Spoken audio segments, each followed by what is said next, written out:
cierre de la planta de Conaprole en Rivera, concretado el pasado jueves, sigue generando movimientos políticos, sindicales y sociales que buscan revertir la situación. Este martes en Rivera, el Sindicato de Trabajadores de la Cooperativa será recibido por el intendente Richard Sander y a las 18:30 participará de una sesión extraordinaria en la Junta Departamental con los 3 diputados del departamento. Por su lado, el ministro de Ganadería, Agricultura y Pesca, Alfredo Frati, dijo que la decisión de la cooperativa de adelantar el cierre de la planta complejizó aún más la situación.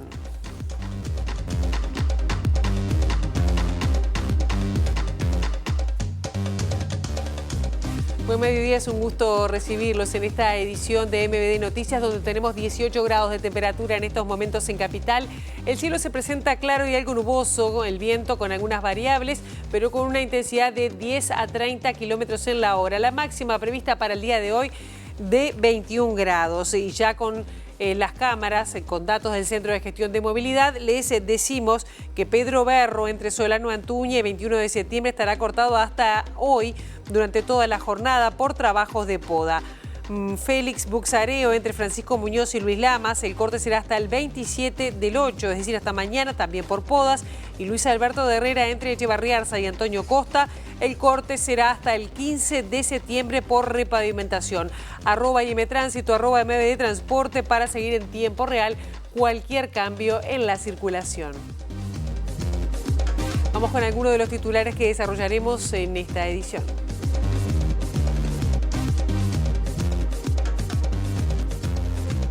El Ministerio de Ganadería, Agricultura y Pesca pondrá en marcha en septiembre el Plan Nacional de Lucha contra la Garrapata, un ácaro que afecta al rodeo nacional y que genera pérdidas del orden de los 100 millones de dólares. El Frente Amplio postergó del 2 al 5 de septiembre, a pedido de la oposición, la integración de las comisiones de Presupuesto y Hacienda de diputados para dar inicio al debate parlamentario sobre la ley de presupuesto. El presidente de la República, Yamandu Orsi, convocó a cuidar la democracia todos los días y señaló que los dirigentes políticos y gobernantes tienen que dar el ejemplo, promoviendo la tolerancia, el respeto y la consideración, en especial por el que piensa diferente. La presidenta del INAU, Claudia Romero, dijo que el caso de la niña Luna, asesinada por su padre días atrás, puede repetirse si no hay un trabajo coordinado desde el Estado y una mejor detección y atención de las alarmas. El intendente de Montevideo, Mario Vergara, reiteró que la prioridad de su administración es trabajar para que la ciudad esté más limpia. Sostuvo que la selección de residuos dentro del hogar que se propone implementar la comuna será fundamental para lograr el cambio cultural que se necesita. En medio de la ofensiva arancelaria de Estados Unidos, la Cancillería brasileña anunció que el Mercosur y Canadá van a retomar las negociaciones para un acuerdo de libre comercio.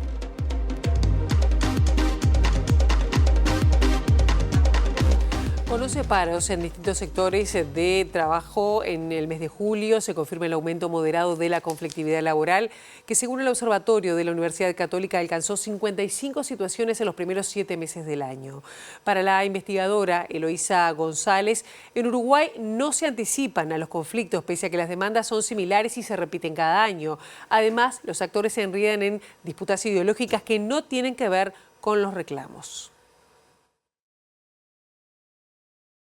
En julio se dieron 11 conflictos más, según nuestra manera de medirlos, y esto implica que ya vamos a la mitad del año con 50 y pico de conflictos, que es lo esperable. Nosotros siempre medimos la conflictividad desde el año 95 y van más o menos 100 conflictos al año, 100 y pico.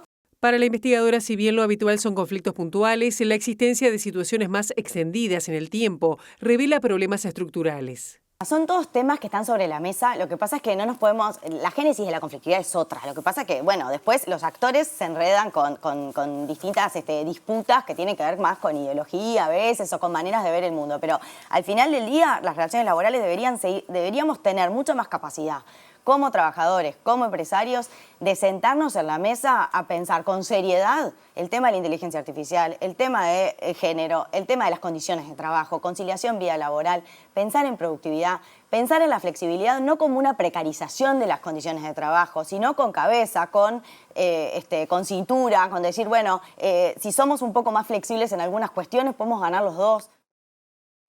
Y seguimos hablando de conflictos porque este martes en Rivera habrá movimientos políticos, sindicales y también sociales para intentar revertir el cierre de la planta 14 de Conaprole en un conflicto que, según el dirigente sindical Luis Goichea, está estancado por la intransigencia empresarial. El sindicato será recibido por el intendente de ese departamento, Richard Sander, y a las 18:30 participará de una sesión extraordinaria de la Junta Departamental con la presencia de los 3 diputados del departamento. El conflicto en cuanto al tema de instancias con el gobierno o con Conaprole no se han podido concretar. Sí hemos tenido algunos contactos telefónicos. Hemos estado en la ciudad de Rivera el jueves pasado, en el momento de que se decretó el cierre de la planta. Hicimos una asamblea de reunión con los ediles y con los diputados del departamento. El martes 26 tenemos una instancia de la Junta Departamental Especial. Ya hay una resolución de la Junta donde le reclama al gobierno que intervenga para que la planta se continúe activa. También tenemos una resolución de ANEP en cuanto a que se estaría dispuesto a retornar con la leche en el norte del país, leche fresca para las escuelas, pero no hemos podido avanzar concretamente en sí con Conaprole. Sí hemos tomado una serie de medidas para este fin de semana porque tenemos un feriado que es un feriado no laborable y la mayoría de las instancias industriales de Conaprole no funcionan para que no hubiera riesgo con la materia prima. Para nosotros es una planta viable, eficiente, lo dicen los números, e inclusive planteamos propuestas y alternativas para mejorar esto. Pero bueno, si la empresa no quiere sentarse a negociar, eso es un impedimento.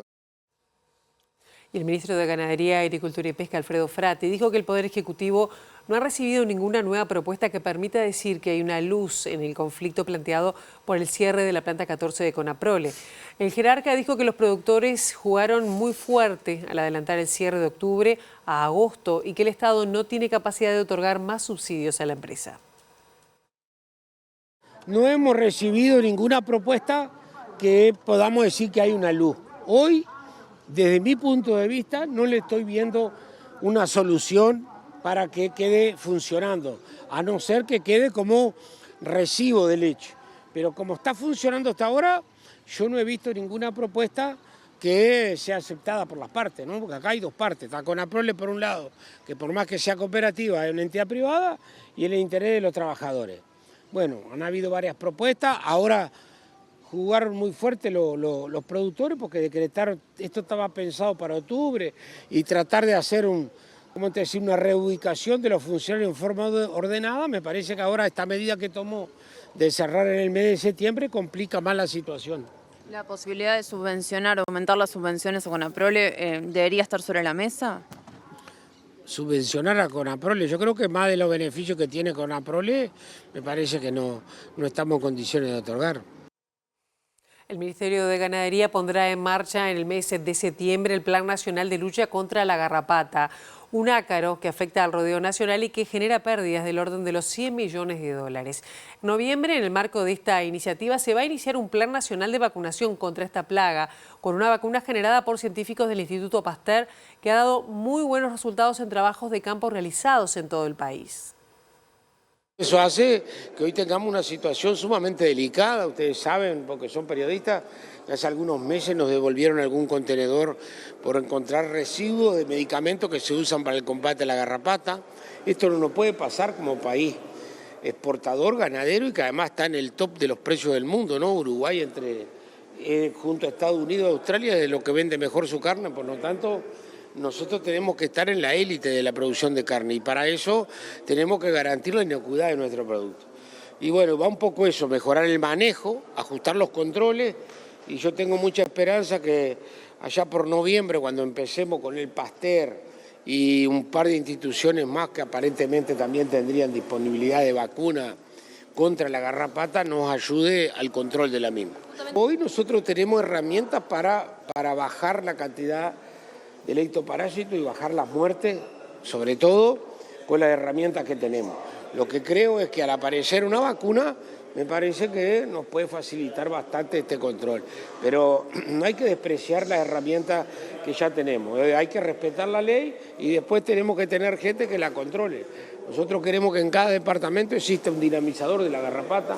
Esta es una propuesta que nos propuso alguna gremial y que nosotros recogimos, así que no solo va a estar el Ministerio presente, sino que va a haber un técnico dedicado exclusivamente a este tema. Yo creo que de las enfermedades Animales, claramente la que tiene más daño. Debemos andar muy cerca de los 100 millones. Ahora vamos a presentar algún dato, pero muy cerca de los 100 millones de pérdidas, porque no hay que olvidarse que no solo lo que se gasta en el tratamiento del ectoparásito, los animales que se mueren por la transmisión que hace la garrapata de la enfermedad que la gente conoce como tristeza parasitaria, y bueno, y las pérdidas de peso y las pérdidas de preñeces que también se pierden.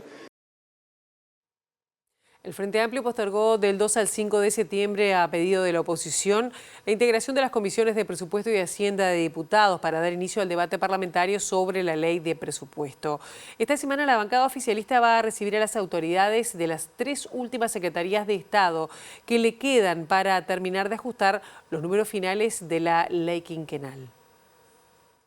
Falta una semana para que venza el plazo para la presentación del presupuesto quinquenal. En ese marco, la bancada de diputados del Frente Amplio se reunió la semana pasada con casi todas las autoridades de los ministerios para afinar el proyecto.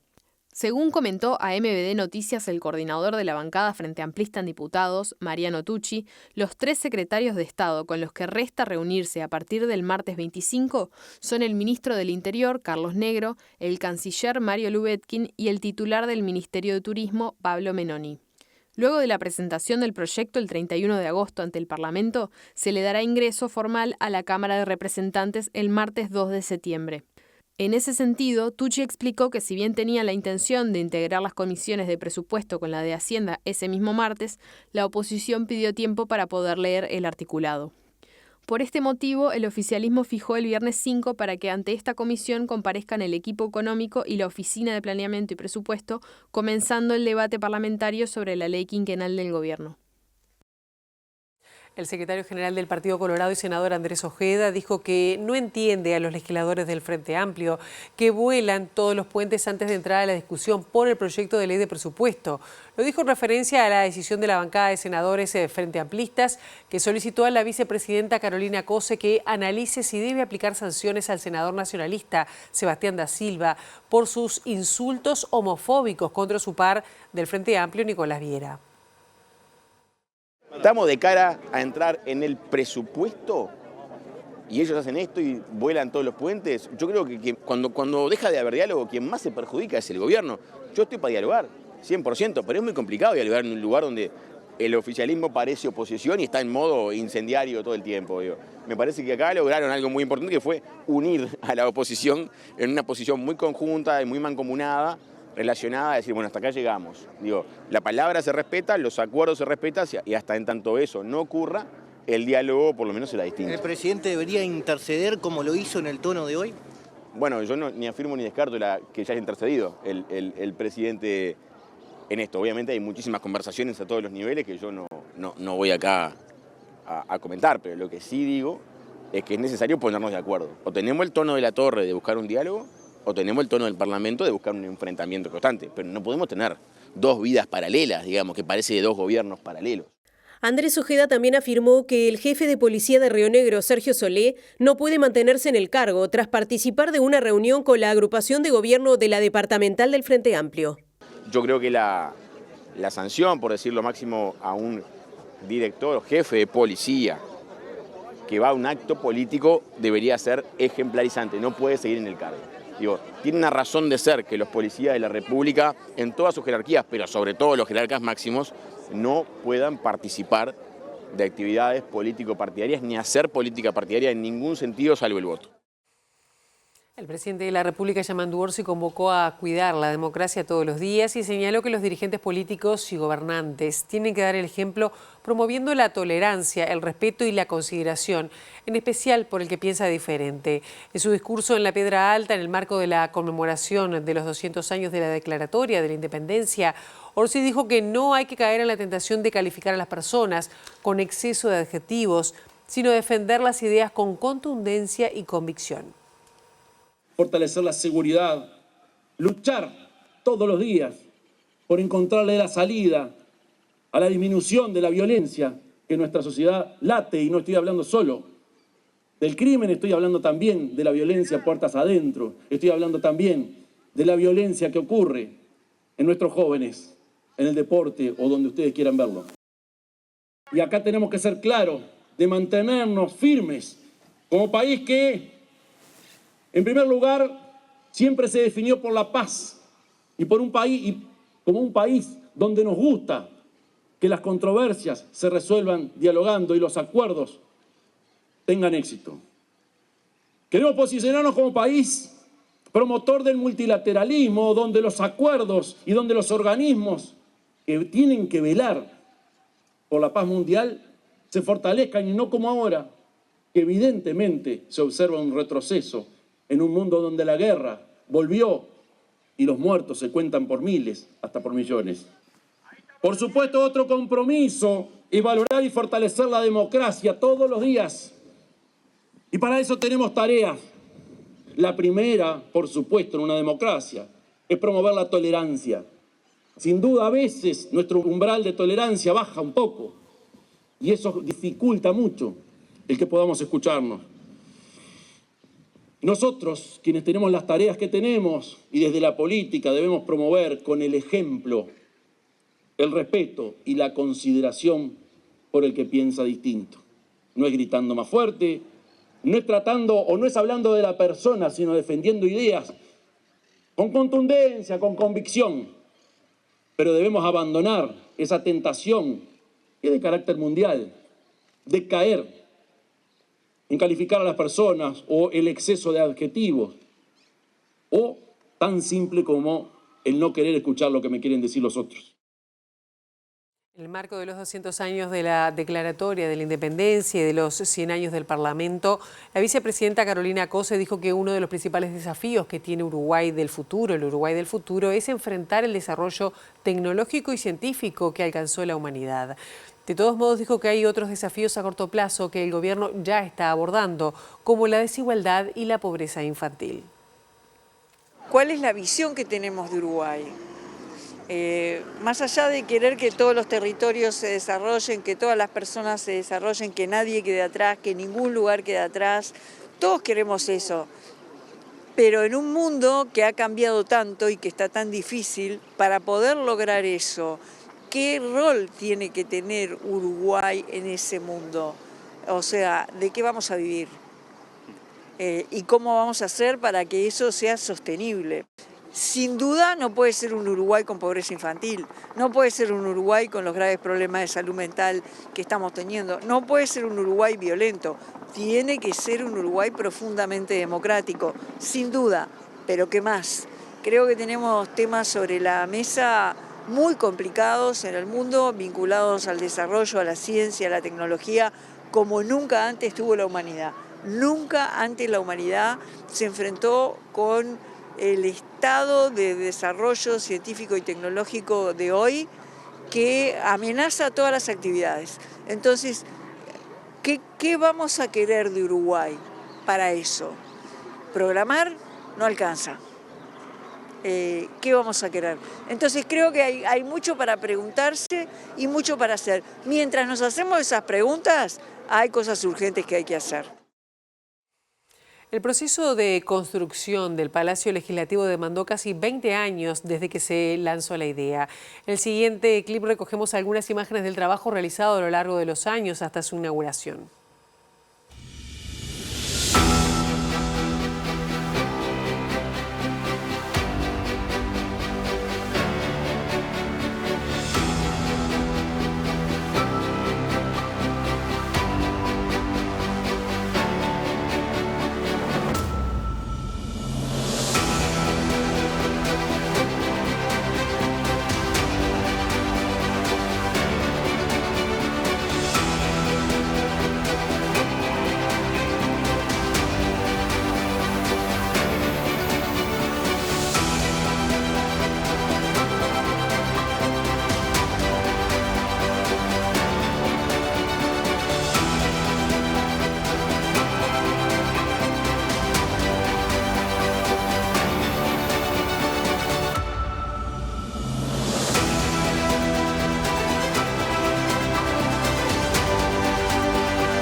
La ex vicepresidenta de la República, Lucía Topolansky, y el expresidente de la República, Julio María Sanguinetti, quienes participaron de la sesión especial de la Asamblea General del Parlamento, destacaron la importancia de la instancia conmemorativa.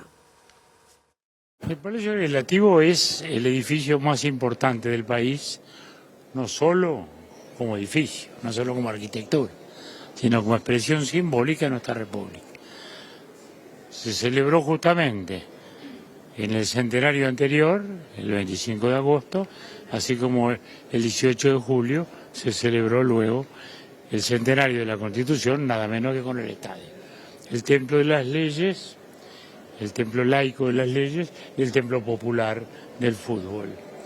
De modo que son celebraciones que el país tiene que hacer, que se vienen a hacer, que son momentos de mirar hacia el pasado para entender el presente, porque no se entiende el presente sin el pasado. Acá está muy difundida la idea, un poquitito banal, de que solo hay que mirar hacia el futuro. El que quiere mirar hacia el futuro sin aprender del pasado, lo que más probable es que no llegue ni al futuro ni entienda el presente. La ex vicepresidenta Lucía Topolansky destacó la importancia de poner en discusión las diferentes visiones históricas. Son 5 años porque esto fue un proceso y es bueno poner los temas sobre la mesa, discutirlo, las visiones históricas, ser bien abierto en la discusión para que las generaciones nuevas echen raíces con la historia nacional. Que eso es muy importante, sobre todo en un mundo globalizado. Este palacio se construye para conmemorar los 100 años de aquello. Es toda una cadena. Y este palacio, a su vez, es para alojar el poder legislativo, que yo personalmente siento que de los 3 poderes del Estado es el más representativo, porque cualquier legislador que está sentado en una banca tiene un puñado de pueblo que lo colocó ahí. Es de vuelta, tiene también mayor responsabilidad. En el Poder Ejecutivo, electo directo, solo el presidente. Después los demás son designados y en el Poder Judicial son todos designados. Entonces, es decir, no le estoy quitando valor a las personas, sino estoy hablando de la fuerza de la representatividad.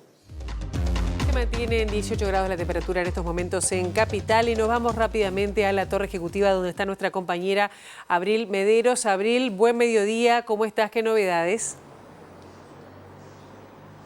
Buen mediodía para ustedes también. Exacto, estamos en la Torre Ejecutiva porque finalizó hace unos minutos una reunión entre el presidente Yamandu Orsi, de la cual también participó la vicepresidenta de la República, Carolina Cose, con una delegación de representantes de la empresa estadounidense de tecnología Google, justamente tras la cual se anunció el inicio de una serie de proyectos que están relacionados con el avance del trabajo que está haciendo Google en Uruguay a partir de la construcción del data center de Canelones para ampliar este tipo de iniciativas en relación a Google. Se anunciaron una serie de programas de desarrollo comunitario y tecnológico en Uruguay, para lo cual la empresa tecnológica invirtió $350.000.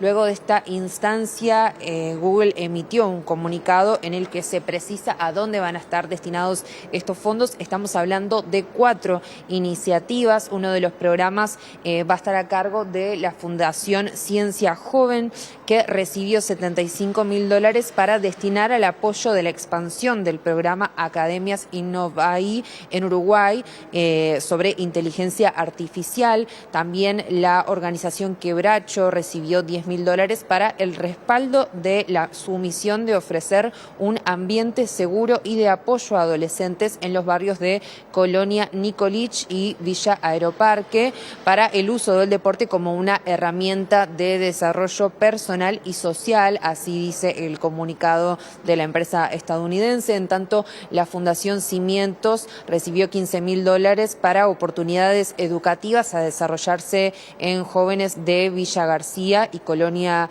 Nicolich, y los otros $250.000, la inversión de mayor monto, se va a destinar a las organizaciones EIDOS y Chicos.net. $125.000 recibirá cada una para el desarrollo de iniciativas también vinculadas al aprendizaje de adolescentes y jóvenes con la inteligencia artificial. Luego de esta instancia, decíamos, habló con la prensa la vicepresidenta Carolina Cose, quien celebraba que se sigan desarrollando distintos proyectos por parte de Google en Uruguay, y hablaba sobre la importancia de incorporar a futuro proyectos vinculados a la seguridad informática en este país. Uruguay tiene una historia, ha probado desde hace muchos años a través de la construcción de un cable submarino en copropiedad con Google, a través de generar los marcos normativos y las facilidades para que además Google instalara su data center acá, un data center enorme. Ha generado a lo largo de estos años una relación de confianza y promoviendo más allá de los gobiernos de turno, lo cual es muy importante, fortaleciendo esa imagen de solidez de Uruguay, de un país conectado al mundo y de un país con una muy buena situación energética. O sea que sumamos marco normativo, energía, conectividad. Esperemos, vamos a esperar que madure la posibilidad de una cooperación más profunda. Fue una reunión para intercambiar ideas sobre temas de ciberseguridad y esperemos que con el tiempo y nuestro trabajo pueda madurar una relación de cooperación que va a ser beneficiosa para todos. Ellos no son del equipo del data center, pero sí, el data center sigue, y sí estuvimos conversando de todo el programa de trabajo con la comunidad que Google está teniendo, con un desembolso importante de dinero para fomentar la capacitación en la zona. Por ahí nos fuimos un poco por las ramas porque verdaderamente es un programa de apoyo a la comunidad muy importante, cientos de miles de dólares invertidos por Google en los alrededores del data center para fomentar la capacitación y el manejo de tecnologías. La presidenta del Instituto del Niño y el Adolescente del Uruguay, Claudia Romero, dijo que el caso de la niña Luna, quien fue asesinada por su padre días atrás, puede repetirse si no hay un trabajo coordinado desde el Estado y una mejor detección y atención de las alarmas. Los técnicos del organismo están revisando los procesos y protocolos para una mejor y más eficiente respuesta ante este tipo de situaciones. Muchas cosas se aprenden a través del caso Luna. Una es que la violencia nos está estructurando, que hay una situación casi de alarma, ¿no? Uno tiene la sensación de estar en un campo minado y que estas situaciones pueden volver a repetirse si no trabajamos de forma efectiva e integrada. Hay que trabajar mucho en la prevención. La prevención tiene que ver con la educación. La violencia está estructurada y a veces naturalizada, pero tenemos que dar respuesta a la atención de los casos. Esto es seguimiento 1 a 1. Tenemos que poder detectar las alarmas desde el INAU, la frecuencia de los seguimientos, pero también la redacción de los informes, porque en los informes también va la postura de institución como garante de protección de los derechos. Romero informó que las 2 hijas de la policía que se suicidó días atrás están en custodia de una hermana de 20 años y de una tía. El INAU está trabajando de forma conjunta con otras instituciones para evaluar la situación y tomar medidas que no incluyan revictimizar a las niñas. La jerarca destacó que el organismo solicitó un presupuesto que atienda estrategias anteriores y que permita cambiar situaciones que se consideran necesarias, con foco en adolescencia. Romero recordó que el actual directorio asumió con una deuda de 2.400 millones de la anterior administración. El presidente de la República, Yamandu Orsi, también se refirió a este tema, calificó como terrible lo ocurrido con la policía de 28 años que se suicidó junto a su hija de pocos meses, y destacó que el tema de la salud mental y de la autoeliminación son un problema nacional. Dijo que todos somos responsables de estas situaciones como sociedad y como Estado, pero negó que exista una ausencia de políticas públicas para atender estas problemáticas. El tema salud mental es un tema nacional y el tema suicidios es un problema nacional, pero que en algunas áreas de trabajo, concretamente la policía, hace tiempo que sabemos que los índices son más preocupantes aún. En este caso es un caso terrible, hacía años que había una certificación médica. Entonces la pregunta que uno se hace, que me hago, no tengo la respuesta, es ¿qué tanto el Estado estaba atendiendo esta situación?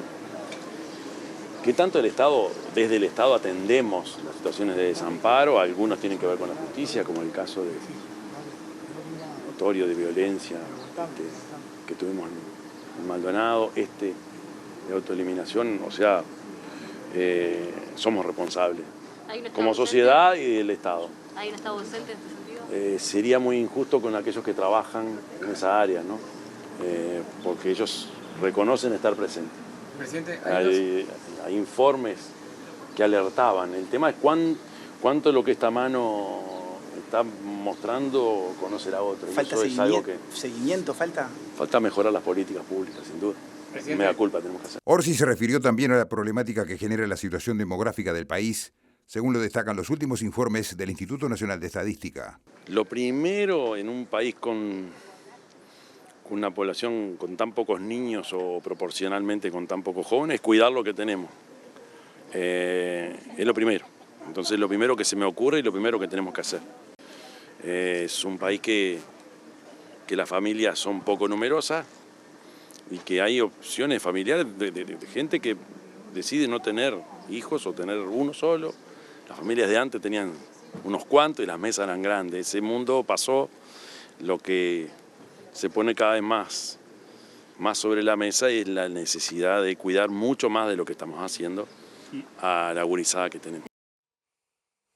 El presidente del directorio del Partido Nacional, Álvaro Delgado, pidió la renuncia inmediata del jefe de policía de Río Negro, Sergio Solé, por haber participado en una actividad política del Frente Amplio. Delgado consideró inaceptable esta acción desde el punto de vista formal y ético, más allá de que Solé esté retirado, y adelantó que si el ministro del Interior, Carlos Negro, no lo remueve del cargo, lo citarán al Parlamento. En Río Negro yo creo que ahí hay una violación de las normas que nos genera un retroceso, ¿no? Que le hace poco bien al Uruguay, que tenía como ese tema incorporado que no se mezclaba, que la policía no participaba en actividades políticas, ni el ejército tampoco. Así está previsto no solo en las normas, sino un tema ético de la función policial. Lamentablemente el jefe de policía, más allá que esté retirado, ¿no? Pero el jefe de policía del departamento de Río Negro participó en una actividad del Frente Amplio y a nosotros nos parece inaceptable.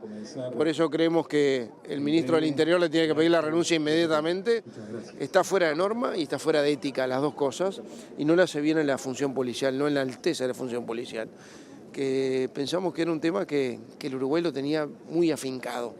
Y si no lo hace, obviamente el Partido Nacional va a convocar al ministro Negro al Parlamento.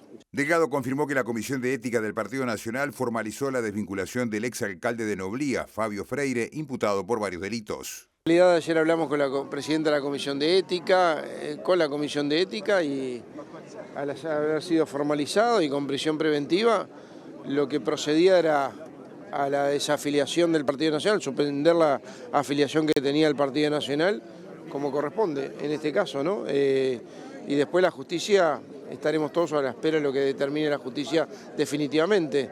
Esto es una suspensión de la afiliación preventiva que corresponde, está previsto en la Carta Orgánica y obviamente el Partido Nacional actuó como tiene que actuar. Un hecho grave. Sí, un hecho grave y el Partido Nacional en estas cosas actúa como hay que actuar.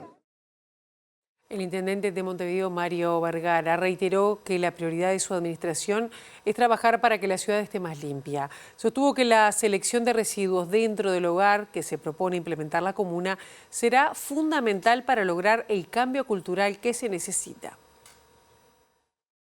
El hecho de que ya no es tirar la basura en un contenedor en la calle, sino acumular la basura dentro del hogar en dos contenedores, uno para el reciclado y otro para el resto, creemos que ya esa propia metodología va a ayudar a que todos vayamos tomando conciencia de la necesidad del reciclaje, de que eso le hace bien al sistema general de procesamiento de basura, porque la exige menos al sistema y a su vez permite fuentes de trabajo en el reciclado y el que buena parte de la basura vuelva a proceso procesos productivos. Lo mismo con el tema del compostaje. Es un tema cultural y como todos sabemos, los cambios culturales son los más complejos de procesar, pero somos absolutamente optimistas de que en este caso los montevideanos y montevideanas vamos a estar a la altura. Como intendente, ¿cómo ve la libreta por puntos? Vamos a analizarlo, ¿verdad? Es algo que toma iniciativa sobre todo la UNACEB y por supuesto que vamos a estar evaluando los pros y contras, digamos, de eso. No la descartamos en absoluto, sabemos que hay muchos lugares en el mundo donde eso ya ha avanzado, así que bueno, lo vamos a mirar con atención, con buenos ojos, vamos a ver el proceso a partir del cual eventualmente podría empezar a aplicar. ¿Entiende que puede ser un sistema más justo? Puede ser, sí, puede ser porque asocia, ¿verdad?, las características de manejo a cada conductor.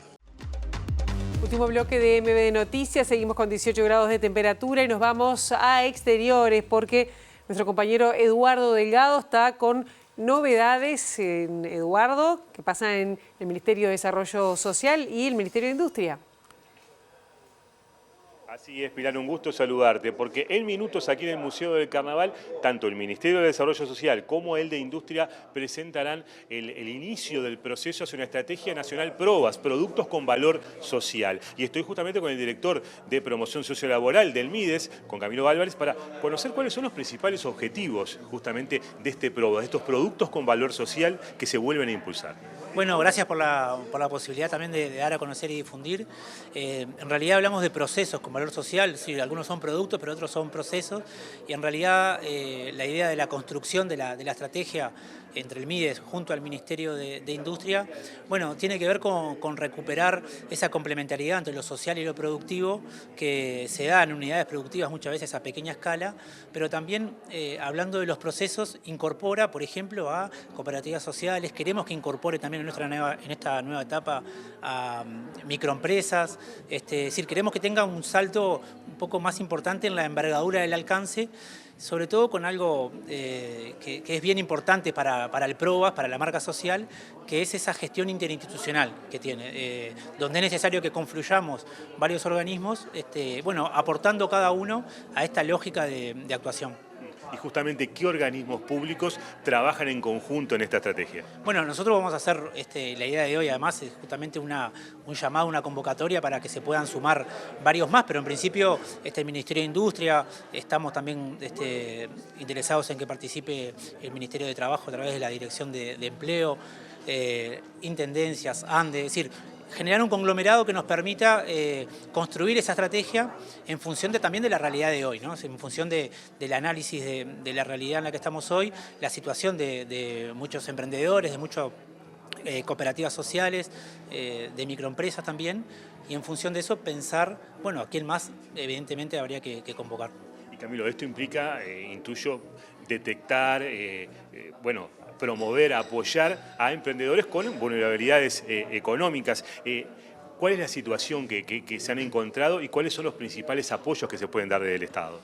Bueno, algo interesante es que ustedes lo pueden ver acá, hay muchas emprendedoras, muchos emprendimientos que han permanecido, que tienen un acumulado de capacitación, de incorporación de una lógica de diseño, de comercialización, de agregado de valor, que hoy eso nos permite también retomar en una situación favorable. Por otro lado, lo que compete a nosotros como ministerio, estamos muy interesados en lograr conectar lo que son los dispositivos de protección social con las posibilidades de desarrollo social. En ese sentido, la captación de emprendimientos que existen y otros que se puedan llegar a generar, en lógica siempre de poder acumular en esto de la promoción sociolaboral, ¿no? Ahí, por un lado, muchos emprendimientos que vienen desde hace tiempo y otros que se están incorporando, y otros que tenemos que salir a conocer también y a buscar, que es un poco la idea de esta estrategia. Y justamente, Camilo, por último, si no me equivoco, esta marca social, nacida en 2014, si no me equivoco, actualmente, ¿cuántos emprendimientos están alrededor de ella? Bueno, ha tenido un proceso, la conformación de la marca, ha tenido muchos momentos también, porque claramente tiene que ver con un análisis de la realidad en la que se está. Hoy nosotros estamos involucrando 150, 200 emprendedores, que son los que estamos teniendo contacto hoy, pero también hablamos de un trabajo con cooperativas sociales, con procesos de valor social vinculados a cooperativas sociales, incluso procesos de valor social asociados o incorporados a las compras con valor social que pueden hacer desde las distintas instituciones públicas o privadas. Así que entendemos que, bueno, que el escalón de hoy es un piso, pero estamos convencidos de que en la estrategia vamos a poder ir sumando muchos más. Gracias por estos minutos, muy amable. No, gracias a ustedes. Pilar, como decíamos, en minutos se presenta aquí en el Museo del Carnaval. Este inicio del proceso es una estrategia de procesos con valor social. Camilo Álvarez recién habló y estarán presentes en esta presentación los ministros Gonzalo Sibila y Fernanda Cardona. Seguramente en la edición central de MB Noticias también tenemos novedades al respecto. Muchísimas gracias, Eduardo. Y nosotros venimos con otros temas y con alguna repercusión de lo que fue la Noche de la Nostalgia, porque la Unidad Nacional de Seguridad Vial presentó los datos recabados con lo que fue esa noche y madrugada tan especial para muchos aquí en Uruguay. Se registraron 22 siniestros de tránsito en todo el país, con 17 personas con lesiones leves, 5 con lesiones graves. Uno de ellos falleció mientras era atendido por personal sanitario. Este caso ocurrió en el departamento de Paysandú. En cuanto a las espirometrías, se practicó un total de 15.467 en todo el país, con un total de 362 espirometrías positivas. En cuanto al control de cannabis, fueron 369 en todo el país y dio como resultado 28 resultados positivos. Teníamos el dato de que habían ocurrido 17 siniestros leves, cada uno con resultado un siniestrado leve, y 5 siniestros graves, cada uno con un siniestrado grave. Uno de esos siniestrados graves lamentablemente falleció, entonces bueno, el resultado por el momento es ese fallecido. Nosotros seguimos controlando estos datos de cerca y lamentablemente no podemos hablar de un operativo exitoso teniendo que informar esto, ¿no? Por supuesto, los datos que tenemos son buenos en lo que son cantidad de controles, son buenos en lo que son la tasa de espirometría, pero bueno, es importante destacar esto, que tuvimos un fallecido. Tener que informar siempre un fallecido es bastante triste para nosotros. Tiago, en Uruguay más o menos por día hay 59 accidentes de tránsito. En el periodo ventana que UNACEB estuvo trabajando, ¿cuál fue el margen? No, tenemos, se sigue manteniendo, tenemos una tendencia que está a la alza desde el año 2020 y viene a la alza y se está manteniendo, y necesitamos medidas que sean estructurales, de un cambio estructural de base, además de un cambio de conciencia de quienes nos manejamos a la calle, de cambios en lo que respecta a la normativa, a la fiscalización, para poder quebrar esa tendencia. Estamos hablando de que por día tenemos en promedio más de un fallecido. Hay días que nosotros tenemos registro de 3, 4 fallecidos por día. Es altísimo para nuestro país, para un país que es tan pequeño y donde tenemos al alcance de la mano medidas que podemos generar y articular. La Universidad de la República informó a través de su cuenta oficial de X que el buque Falcon 2 está regresando al área de estudio en la que estaba investigando. El barco había regresado al puerto de Montevideo después de comprobar fallas técnicas el domingo pasado, por lo que requirió reparaciones para volver a alta mar. El Smith Ocean Institute emitió un comunicado donde aclaró que nadie resultó herido y que las dificultades técnicas fueron de infraestructura A-frame. De acuerdo con el instituto, este tipo de incidentes son poco frecuentes y nunca antes había ocurrido algo así en una expedición. Esta mañana la universidad explicó que anunciarán por las redes sociales cuando el equipo científico pueda retomar las transmisiones en vivo. Uruguay conmemoró el bicentenario de su independencia con un evento especial en su pabellón de la Expo Universal Osaka 2025. La actividad incluyó un saludo del músico uruguayo Rubén Rada en el marco de una serie de actividades para la promoción internacional del país que busca acercar a los uruguayos y proyectar la imagen de Uruguay en el mundo entero. El evento se realizó en el marco del tema de la Expo, Diseñar la sociedad del futuro para nuestras vidas, según el cual Uruguay busca compartir sus logros en estabilidad social, sostenibilidad y calidad de vida. El evento se llevó a cabo en el pabellón de Uruguay en la Expo Universal Osaka 2025, que se inició el 13 de abril y se va a extender hasta el 13 de octubre de este año. La Expo es una plataforma clave para generar visibilidad y establecer contactos estratégicos, atrayendo inversiones y promoviendo el comercio. Se busca destacar el potencial de Uruguay en sectores como la agroindustria, la tecnología y las energías renovables, así como fortalecer los lazos culturales y de negocios con Asia-Pacífico. Más de 28 millones de visitantes de todo el mundo tienen la oportunidad de visitar el pabellón uruguayo.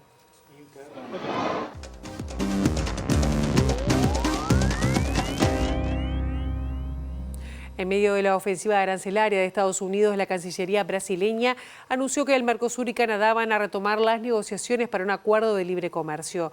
Este tratado se había enfriado desde la última reunión en 2019 y está previsto que los jefes negociadores del bloque regional y Ottawa se reúnan en el mes de octubre. El Mercosur y Canadá volverán a sentarse a la mesa de negociaciones en octubre para discutir un acuerdo de libre comercio, interrumpido desde la pandemia. Un anuncio que fue realizado este lunes en Brasilia por el canciller brasileño Mauro Vieira y el ministro de Comercio Internacional canadiense Maninder Sidhu tras una reunión bilateral.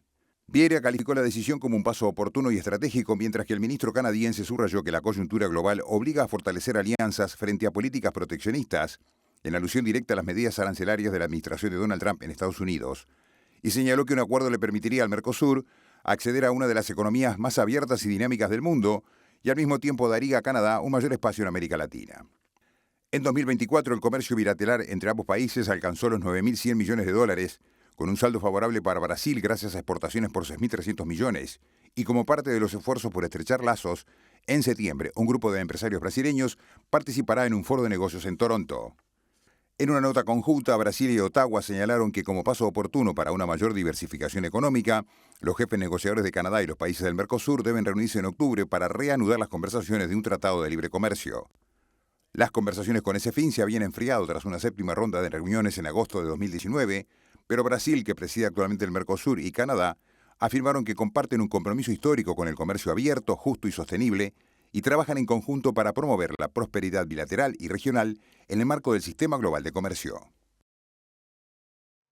Hasta aquí esta edición de MBD Noticias. La edición central será a las 18:30. Nosotros nos reencontramos mañana bien tempranito a las 8 en punto. Aquí en TV Ciudad los esperamos.